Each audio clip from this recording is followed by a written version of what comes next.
রাজধানী ঢাকার ৫৭টি খালের মধ্যে অবশিষ্ট রয়েছে ২৬টি খাল। বাকি সব খালই দখল ও ভরাটে বিলীন হয়ে গেছে গত ৩০ থেকে ৩৫ বছরে। ৭৪ কিলোমিটার দৈর্ঘ্যের ২৬টি খালও মূলত রয়েছে কাগজে কলমে। বিশেষজ্ঞরা জানাচ্ছেন, ঢাকায় মাত্র ১৩টি খালের অস্তিত্ব রয়েছে। নগর পরিকল্পনাবিদরা বলছেন, ঢাকা শহরকে বাঁচাতে হলে পানি প্রবাহের প্রাকৃতিক ব্যবস্থা ফিরিয়ে আনতে হবে, না হলে এই শহরকে কেউ আর রক্ষা করতে পারবে না। ঢাকার খালগুলোর দুঃখ গাথা নিয়ে শিহাব জাহিদের প্রতিবেদন থাকছে বিস্তারিত।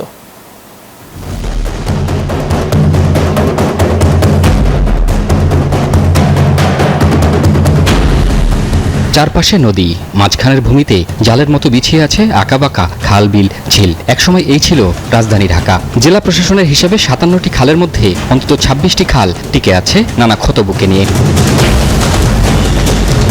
২৬ খালের মধ্যে শহরের পশ্চিমাংশে আছে কাটাসুর, হাজারীবাগ, ইব্রাহিমপুর, কল্যাণপুর, আবদুল্লাপুর, রামচন্দ্রপুর, বাউনিয়া, দ্বিগুণ, দিয়াবাড়ি, ধোলাই, রায়েরবাজার, বাইশটেকি ও শাহজাহানপুর খাল। পূর্বাংশে আছে জিরানি, মান্ডা, মেরাদিয়া, গজারিয়া, কসাইবাড়ি, শাহজাহানপুর, শাহজাদপুর, সুজিতভোলা, ডুমেনি, বোয়ালিয়া, রামপুরা, গোবিন্দপুর, সেগুনবাগিচা, খিলগাঁও ও বাসাবো খাল।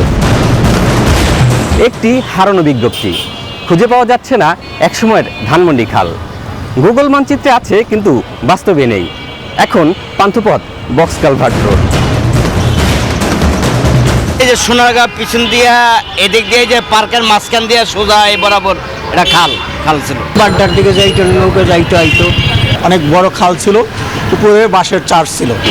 বাঁশের যেটাকে পোল বলা হয় বা চার, আমাদের এলাকার ভাষায় চার বলে, ওটা আমরা দেখছি। ওখানে পালের নৌকা ভিড়ত, এখন তো ওটা বক্স কালভার্ট নামে পরিচিত। মহাখালী খালের নামে এলাকার নাম হলেও সেই খালের এখন আর কোনো অস্তিত্ব নেই। একই পথে কালের গহ্বরে হারিয়েছে নাখালপাড়া, দোলাই খালও। আগে তো অনেক বড় ছিল খাল।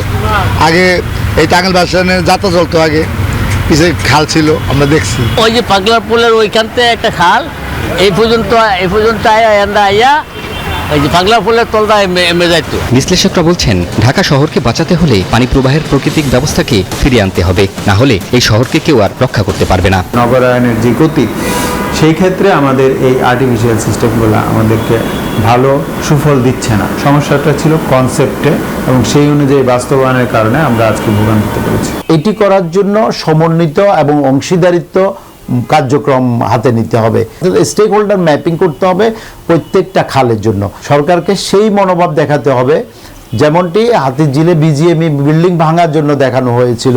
বাংলাদেশ পরিবেশ বাঁচাও আন্দোলন মনে করে, কেবল পানির উৎসের জন্য নয়, ঢাকা শহরের বৃষ্টির সময় যে জলাবদ্ধতা তৈরি হয় তা থেকে রক্ষার জন্য খাল, পুকুর, জলাধারগুলো উদ্ধার প্রয়োজন।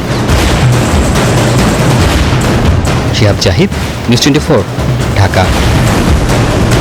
Bashundhara public school and college ২০২৬ শিক্ষাবর্ষে ভর্তি চলছে।